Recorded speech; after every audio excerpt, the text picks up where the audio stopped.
ẹ̀yin tí Akede ẹ máa gbọ́ nǹkan tí brother wa sọ. Number one, brother, kò sígbà tí Akede òwúlẹ̀ sọ̀tọ̀, ó kò jẹ́ wípé ìhà tẹ́yìn kọ sí ọ̀rọ̀ tí Akede bá sọ ló máa wá ń dìtàmì bóyá òótọ́ ni mo sọ àbí mi ò sọ òótọ́. Nítorí ọ̀rọ̀ tí mo sọ lénìí sìn, ó bá ẹni tèmi wí, òun ló ṣe dàbí pé mò ń sọ òótọ́ níwájú yín.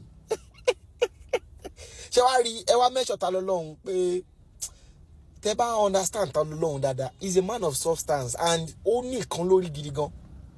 Kò ṣe pé bóyá mò ń sọ ilé yìí láti fi praise ta lọ́lọ́run, torí interview tí mo ṣe fún ta lọ́lọ́run nígbà tí mo lọ sí Ìbàdàn, mi ò mọ̀ pé ta lọ́lọ́run máa èmi náà àwọn question kan wá ni o, but ojú ẹsẹ̀ lèmi náà ti ń wú àwọn question jáde, but answer ti ta lọ́lọ́run fún mi, mi ò expect ẹ̀.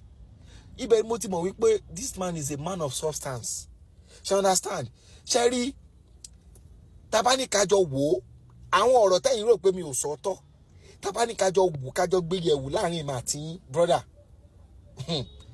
Ọ̀rọ̀ tí mo sọ tẹ́ fi rò pé mo sọ tọ́ lénìí kò rí lè ṣe nǹkan tí a lè máa fà lọ fà bẹ́ẹ̀ èèyàn lọ fowó ẹ̀ lọ ra Quran ó dẹ̀ sún. Ṣé understand? But ọlá pé gbogbo èèyàn ti sọ wípé èèwọ̀ èèyàn mẹ́wàá wà bí kan èèyàn mẹ́jọ sọ pé má sùn kínní, òun lèmi fi bá yín count ẹ̀ pé ó kéjà ẹja àgbà bẹ́ẹ̀.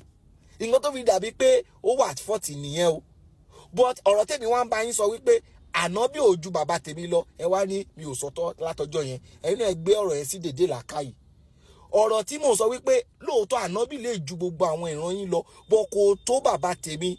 Ṣé nǹkan tẹ́ fi wá rò pé mi ò ń sọ̀tọ̀ látọjọ́ yìí nìyẹn? Brother, ẹ tún bá mi gbọ́rọ̀ yẹn sí dédé làákàyè. Ó dàbọ̀.